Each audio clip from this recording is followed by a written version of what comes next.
ये लोकोक्ति का सही अर्थ वाला विकल्प है। बहुत ध्यान से पढ़ना और बहुत ध्यान से आंसर देना। इसने कहा है अपनी करनी पार उतरनी। ठीक है, तो इसके लिए बताओ बेटा क्या होगा इसका अर्थ। गुणहीन व्यक्तियों में कम गुण वाला व्यक्ति राजा माना जाता है ना बच्चों। या मेरे बच्चों कहते हैं ना अंधों में काना सरदार, वो वाली बात वहां से सिद्ध होती है। यहाँ तो इसमें तो आंसर इसका मैंने ही कट कर दिया, आगे का आंसर आप देना। जहां रहो वहां के रिवाज के अनुसार रहो, या बेटा मनुष्य को अपने कर्मों के अनुसार ही फल मिलता है, या मेरे बच्चे संगठन में शक्ति होती है, एकता में शक्ति होती है। तो सभी मेरे प्यारे बहन भाई एक बार आंसर करेंगे, बोलिएगा। 20 फरवरी की चौथी शिफ्ट का आया हुआ क्वेश्चन है प्यारे साथी, ये भी आप ध्यान रखना है ना। और बेटा इस सेट में हम आए हुए क्वेश्चन और जो आने की संभावना है हर क्वेश्चन को शामिल करेंगे, साझा करेंगे इस सेट के माध्यम से। तो मेरे बच्चों इसका मतलब होता है अपनी करनी पार करनी। जो व्यक्ति अपने हाथ से स्वयं कोई कार्य कर लेता है वही बेटा सबसे अच्छा होता है। तो सीधी सी बात है, मनुष्य को अपने कार्य का फल जरूर मिलता है, अपने कर्मों का फल जरूर मिलता है। जो वो करता है वो उसको जरूर मिलता है। आप मेहनत कर रहे हैं तो आपको इसका फल जरूर मिलेगा, जिसके लिए सी आंसर प्यारे बच्चों बिल्कुल सही है। 86% आंसर आया है मेरे प्यारे बच्चों का, बहुत बढ़िया, वेरी गुड। एक दिन इस आंसर को बेटा 96% में बदलना है, बहुत जल्दी। हर क्वेश्चन का आंसर 96% ही होगा, ये भी हमारा वादा है आपसे। चलिए प्यारे बच्चों, अगला क्वेश्चन आपके सामने, लंगोटी में फाग खेलना, इस मुहावरे का क्या अर्थ है। एसएससी जीडी 2021 की परीक्षा में आया था बेटा, और बहुत इंपॉर्टेंट मुहावरा है, तो आपको याद रखना है। एसएससी जीडी हमेशा क्या करती है, पुराने क्वेश्चनों को रिपीट भी कर देती है ना। ध्यान रखना, रिपीट ज्यादा ही करती है वो आए हुए क्वेश्चनों को। तो बेटा लंगोटी में फाग खेलना, पुराने रीति रिवाजों में आनंद लूटना। लंगोटी में फाग खेलना, लंगोटी किसे कहते हैं, लंगोटी बांधी हुई है और वो भी फटी पुरानी सी है, और उसमें भी वह व्यक्ति पूरा जीवन का आनंद लूट रहा है, पूरा प्रसन्न है, अंदर से उसकी आत्मा पूरी तृप्त है, खुश है ना। तो बेटा इसका मतलब होता है दरिद्रता।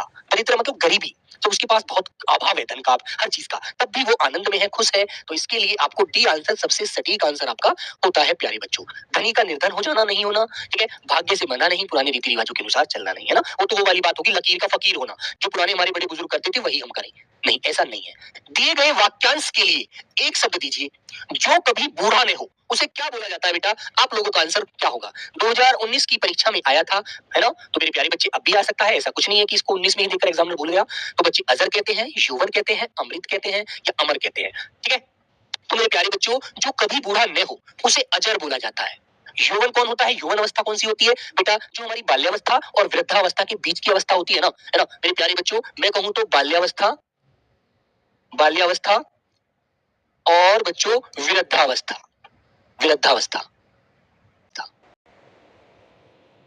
है ना। इन दोनों के बीच की जो अवस्था होती है ना बेटा, ये वाली यौवन अवस्था होती है जवानी की, ठीक है। ये अवस्था हमारी यौवन अवस्था कहलाती है। अमृत किसे कहते हैं बेटा, अमृत तो किस कौन पीते थे, देवता पीते थे। और अमृत का अर्थ आपसे पूछे तो बेटा आप क्या बताएंगे, बिना ना मरा हुआ, ने मरा हुआ, ने मरा हुआ होता है अमृत, ठीक है प्यारे बच्चों। इसका अर्थ पूछे तो अमर कौन होता है, जो जिसकी मृत्यु ही ना हो, जो अमर है, जिसको मृत्यु आ ही नहीं सकती कभी, है ना बेटा, वो कौन होता है, अमर होता है, ठीक है मेरे प्यारे बच्चे। जो कभी न मरे, आप कह देंगे जो कभी न मरे, जो कभी न मरे वो कौन है, अमर, ठीक है। तो प्यारे बच्चों ए आंसर आपका राइट होता है, इस क्वेश्चन का आंसर यही आपको लॉक करना है, ठीक है, वेरी गुड। चले आगे, आइए प्यारे बच्चे क्वेश्चन नंबर 4 आपके सामने ये आ गया, जिसका जन्म बाद में हुआ हो, वाक्यांश के लिए एक उपयुक्त शब्द क्या होगा, ठीक है। 13 जनवरी 2023 की तीसरी शिफ्ट में पूछा गया क्वेश्चन था बच्चे, बताइएगा।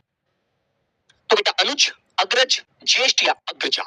अग्रजा किसे कहेंगे, बताएगा कोई मुझे, सब लोग बताना भाई। जिसका जन्म बाद में होता है उसे तो बेटा अनुज कहते हैं। अनु माने पीछे, जय माने जन्मा हुआ, जो पीछे जिसका जन्म हुआ है, बाद में जिसका जन्म हुआ है वो अनुज है। तो मेरे बच्चों क्वेश्चन का आंसर तो आपका ए हो जाएगा। अग्रज कौन होता है, जिसका जन्म पहले हुआ हो, जिसका जन्म पहले हुआ हो, जिसका जन्म पहले हुआ हो, पहले हुआ हो उसे कहते हैं बेटा अग्रज, ठीक है। ज्येष्ठ कौन होता है बच्चों, आप बताएंगे ज्येष्ठ किसे कहते हैं। ज्येष्ठ होता है बेटा सबसे बड़ा, ज्येष्ठ होता है सबसे बड़ा, कहते हैं ना वो हमारे घर के ज्येष्ठ हैं, सबसे बड़ा व्यक्ति जो होता है उसे ज्येष्ठ कह देते हैं। और अग्रजा बोलते हैं बेटा बड़ी बहन को, बड़ी बहन होती है जिसका जन्म पहले हुआ है वो है बच्चों बड़ी बहन अग्रजा, अग्र माने आगे, जा माने जन्मी हुई। ठीक है बच्चों, तो बड़ी बहन होती है अग्रजा।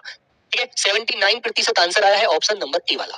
वेरी गुड, चलिए आगे आइए। क्वेश्चन नंबर 5 मेरे प्यारे बच्चों, देखो क्या किया था 2023 वाली शिफ्ट में, डायरेक्ट क्वेश्चन ना पूछ करके पर्यायवाची का बेटा इस तरह से वाक्य में क्वेश्चन शब्द जमा दिया और उस शब्द का पर्यायवाची पूछा गया इस तरह से, निम्न में से किस वाक्य में उत्कंठा के सही पर्यायवाची शब्द का प्रयोग हुआ है। तो प्यारे बच्चों ये बात हमसे इस माध्यम से पूछी गई थी। तो बेटा रघु में उत्साह की कमी है, तो भैया उत्कंठा का पर्यायवाची आपको जानना है किस वाक्य में आ रहा है। नव्या में अब कोई लालसा शेष नहीं थी, लता ने अपनी उदारता का परिचय दिया, नेहा श्रेष्ठ गायिका है। तो बच्चों आपका आंसर कौन सा होगा, सभी प्यारे बच्चे बताइए। सब बच्चे बताइए बेटा कौन सा आंसर आपका राइट होगा। तो मेरे बच्चों उत्साह जो होता है, उत्साह होता है बेटा जोश, कहते हैं जोश होना जरूरी है बच्चों, किसी भी काम को आप करें तो मेरे बच्चे क्या होगा, जोश होना आपके अंदर जरूरी है, जुनून होना आपके अंदर जरूरी है, हिम्मत होना जरूरी है किसी भी कार्य को करते समय। तो उत्साह तो होगा नहीं। नव्या में अब कोई लालसा नहीं रही, तो लालसा का मतलब होता है बेटा किसी प्रकार की चाह, है ना, चाह, अभिलाषा, अभिलाषा, इच्छा। ठीक है मेरे बच्चे, उत्कंठा, तो ऑप्शन नंबर बी हमारा ये राइट आंसर क्वेश्चन का। अब ये कहता है उदारता। ठीक है बच्चों, बताओ भाई प्यारे साथी। हाँ बेटा नेटवर्क पता नहीं इशू हो रहा है तो थोड़ा सा बताओ बच्चों। अब सही है, अब सही, सभी को आवाज आ रही है, एकदम चलती हुई क्लास नजर आ रही है मेरे प्यारे बहन भाई, सब लोग बताएंगे एक बार। हाँ बेटा बताइए, बोलो बच्चों, सही है, एक बार थम्स अप करके बता दीजिए सब मेरे प्यारे बच्चे। Yes, okay, done. चलिए भैया आंसर नंबर बी वाला लगाएंगे प्यारे बच्चे क्वेश्चन नंबर 5 का। वेरी गुड, चलो बहुत बढ़िया भाई, आगे चले। चलिए आगे आते हैं बेटा क्वेश्चन नंबर 6 की तरफ। देखो, सरस्वती के पर्यायवाची शब्द से वाक्य की पूर्ति कीजिए।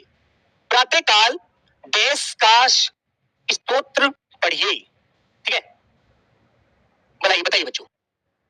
तो सरस्वती का पर्यायवाची क्या है बेटा, आपको बताना है। सब प्यारे बच्चे बताएंगे। भैया धात्री का पर्यायवाची तो तुम्हें पता है बेटा, किसका होता है धात्री, भवानी जिसको बोलते हैं आप लोग, भवानी, कुमारी, सिंहवाहिनी। ठीक है बच्चों, सिंहवाहिनी। ठीक है मेरे बच्चे, उन्हें धात्री बोला जाता है, वाहिनी। ठीक है, अब तुम बताओ कांता किसको कहते हैं, कांता कहते हैं बेटा महिला को, महिला, स्त्री, औरत, है ना, औरत कांता। उमा किसको कहते हैं बेटा, उमा बोला जाता है पार्वती को। ठीक है, तुमने भगवान शिव का नाम पर्यायवाची नहीं पढ़ा होगा, उमा महेश। ठीक है, तो बच्चों भगवान शिव की पत्नी कौन थी, पार्वती थी, जो पर्वत पुत्री थी, इन्हें हम गिरिजा भी कहते हैं बच्चों, इन्हें हम शैल पुत्री भी कहते हैं, शैल पुत्री। ठीक है ना, शिव की पत्नी थी इसलिए बेटा इनको शिवा भी बोला जाता है। ठीक है मेरे बच्चों, क्लियर है ना। लेकिन बेटा शारदा, माँ सरस्वती को कहा जाता है शारदा, भारती। ठीक है, वाग देवी, महाश्वेता, भारती। ठीक है ना बच्चों, वाग देवी, महाश्वेता। ठीक है बच्चे, ठीक है बच्चे, ठीक है बच्चों, तो मेरे प्यारे बच्चे ए आंसर आपका लॉक होता है। 2023 की पहली शिफ्ट में 10 जनवरी को पूछा गया क्वेश्चन था, तो सभी प्यारे बच्चे अच्छे से ध्यान रखेंगे। ठीक है भाई, वेरी गुड।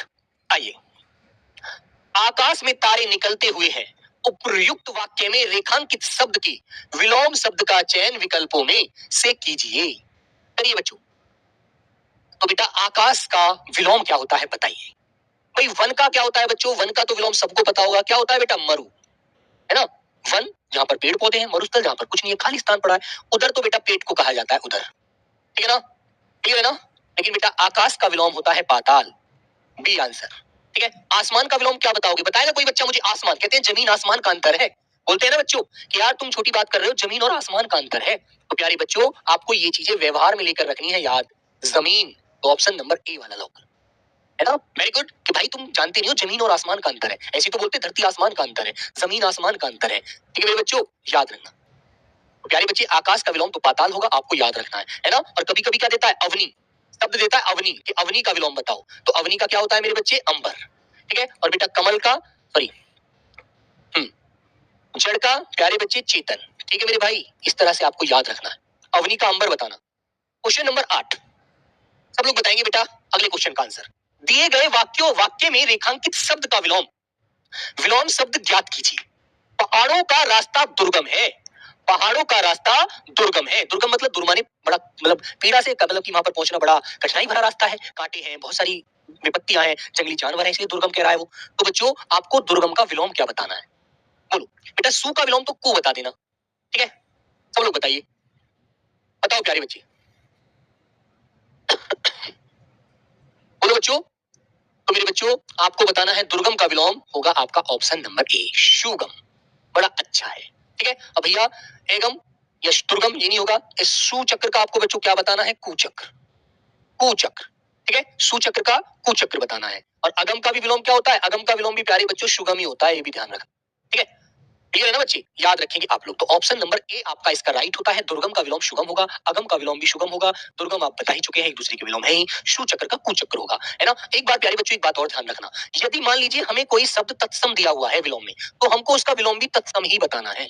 जैसे प्यारे बच्चों उसने दिया रात, तो आपको रात का विलोम दिन बताना है। याद रखना, यदि उसने तत्सम में पूछा है तो तत्सम में आंसर देना, गलत हो जाएगा वरना विकल्प आंसर आपका। यदि मान लीजिए वो रात्रि दे दी, तो रात्रि का विलोम आप दिन मत बता देना, रात्रि का बेटा दिवा या दिवस बताना, ठीक है। दिवा या प्यारे बच्चों दिवस बताना, ये बात भी ध्यान रखना आप लोग, ठीक है। वेरी गुड, ये चीजें बहुत ध्यान रखनी है वरना गलती हो जाती है 1 मिनट में और एकदम आंसर गलत हो जाता है। एक आंसर की बहुत वरीयता होती है हमारे जीवन में, लाइफ में, हमारी नौकरी के लिए। चलो, निम्नलिखित में से कौन सा शब्द अनेकार्थी शब्द है। तो मेरे प्यारे बच्चों ये जो क्वेश्चन 2024 में तो शामिल किए नहीं थे पेपर में एग्जामिनर ने, लेकिन 2023 में बेटा इनसे क्वेश्चन पूछा गया था। तो हम इस बार क्या करेंगे, हम इस बार 2023, 24, 21, 22, 19 सबके क्वेश्चनों को शामिल करेंगे अपने पेपर सेट में, प्रैक्टिस में, ठीक है। जिससे हो सकता है एग्जामिनर कोई पीछे का शब्द दोहरा दे तो हमारे वो संज्ञान में होना चाहिए। याद रखना, इस तरह से हमें तैयारी सिर्फ नाम के लिए नहीं करनी, नौकरी के लिए करनी है बेटा, ठीक है। चलो, तो मेरे बच्चों अनेकार्थी शब्द बताओ। अनेकार्थी का मतलब होता है जिस एक शब्द के अनेक अर्थ निकलते हो। शब्द एक, प्यारे बच्चों शब्द एक, है ना, शब्द एक अर्थ अनेक, ये बात ध्यान रखो। तो तुम मुझे एक बात बताओ, आपको इनमें से कौन सा ऐसा शब्द नजर आ रहा है जिसके अनेक अर्थ निकल सकते हैं, बताइए। गुलाब, बेला, चमेली, रात रानी, कौन सा बच्चों। भाई गुलाब भी एक फूल होता है ना। बेला भी एक फूल होता है वैसे तो, लेकिन बेला बेटा एक बर्तन भी होता है। बेला एक बर्तन भी होता है बेटा, चमेली भी एक फूल होता है, रात की रानी भी एक फूल होता है। लेकिन अब तुम्हारे दिमाग में एक बात आएगी कि बेला एक फूल तो होता है भैया, ये बात तो आपकी सही है, लेकिन बेला एक बर्तन भी होता है। आज जिस बच्चे को ना पता हो वो अपनी मम्मी से पूछना, बड़ी बूढ़ी दादी हो उनसे पूछना कि अम्मा एक फूल वाला बेला होता है जो जब कभी पीलिया विलिया हो जाता है तो उसको हम क्या करते हैं, पीलिया झड़वाने में वो लोग कहते हैं कि जो पीलिया विलिया को दवाई देते हैं, झाड़ते हैं, वो फूल के बेले में ही देते हैं, है ना। तो वो फूल का बेला एक पीतल, एक तांबा पीतल मिक्स एक बर्तन होता है बच्चों, उसके लिए उसे बेला बोला जाता है, ठीक है। तो बर्तन, ठीक है मेरे बच्चों, बर्तन हो गया, बेला हो गया। एक समय, समय भी होता है, कहते हैं ना यार कौन सी बेला आएगी जो हमारी नौकरी लगेगी, जीवन में हम भी खुश रहेंगे, हमारा जीवन तो बड़ा परेशान चल रहा है। और बेला बच्चों एक वक्ता को भी कहते हैं, वक्ता मतलब बोलने वाला। तो ये बात आपको याद रखनी है। तो मेरे प्यारे बच्चों ऑप्शन नंबर बी वाला एक ऐसा शब्द है जिसके अनेक अर्थ निकल रहे हैं, अनेक, इसलिए उसको अनेकार्थी शब्द कहा जाता है। भाई गुलाब तो किसी व्यक्ति का नाम तो आपने देख लिया होगा बेटा, किसी फूल का नाम भी है, किसी व्यक्ति का नाम भी, कहते हैं गुलाब है उसके लड़के का नाम है ना, ध्यान रखना इन चीजों को। चमेली किसी पुरानी अम्मा का नाम होता है जो हमारी बड़ी बूढ़ी अम्मा होती है। रात की रानी तो किसी का नाम नहीं होता बेटा, फूल के नाम होते हैं, ध्यान रखना सब लोग। चलो क्वेश्चन नंबर 10 की तरफ आते हैं सब मेरे प्यारे बहन भाई। आइए, ये कहता है निम्नलिखित प्रश्न में 4 विकल्पों में से उस विकल्प का चयन करें जो कोष्टक में दिए गए शब्द के तत्सम रूप का सही विकल्प है। अब तत्सम तद्भव, ठीक है, तो बेटा अपने पेपर में पूछे गए हैं 2024 वाले में, भाई इसको तो हम नहीं छोड़ सकते बगैर पढ़े, ठीक है। तो इसे देखो वाक्य में पूछा है इस बात को, इस शब्द को भी, मेरे पड़ोसी का घर बन रहा है इसलिए बहुत सी ईंट मंगवाई गई हैं। तो मेरे बच्चों कोष्टक में शब्द है ईंट, ईंट का तत्सम क्या होगा, सब प्यारे बच्चे बताओ। जैसे बेटा मैं एक शब्द देता हूँ आपको, गोबर, है ना, गोबर, गोबर का तत्सम बताएगा कोई बच्चा मुझे, बोलो गोबर का तत्सम। ऐसे बेटा एक शब्द दिया मैंने आपको, घर में एक मसाला प्रयोग होता है अजवाइन, अजवाइन, ठीक है बेटा। एक तीसरा शब्द और देता हूं बेटा, मैंने कहा कि भैया उसके हाथ पैर टूट गए, वो बच्चा अपाहिज हो गया, अपाहिज। ऐसे शब्द भी आपको मैं सारे पढ़ाऊंगा, आपको परेशान बिल्कुल नहीं होना। बताओ बच्चों, तो ईंट का तत्सम क्या होता है, ईंट का तत्सम होता है इष्टिका, ठीक है। ना तो रेत होता, ना बेटा गंडक होता, ना अक्ष होता। ऑप्शन नंबर बी वाला हमारा लॉक होता है। जितना शब्द कठिन होगा, बोलने में परेशान करेगा, लिखने में परेशानी करेगा, हम उसको सही से उच्चारित नहीं कर पाएंगे, वो शब्द तत्सम होते हैं संस्कृत के, है ना बच्चे। तो गोबर को आप क्या कहते हैं, गोमय, मतलब गाय का जो मल है ना, इसलिए बेटा इसको गोमय बोला गया है। अजवाइन को कहते हैं बेटा यवनिका, यवनिका, ठीक है। और अपाहिज को कहते हैं अपाद हस्त, अपाद हस्त, मतलब जिसके ना पैर है ना हाथ है वो अपाहिज है, ठीक है। तो प्यारे बच्चों ऑप्शन नंबर बी वाला आप लोग लॉक कर देना, ठीक है। चलो एक मुझे कमेंट में बताएंगे आप, नंबर 4 आम का तत्सम क्या होता है, ये तो बता ही दो सब लोग, जल्दी से बताओ आम का तत्सम क्या होता है क्लास में।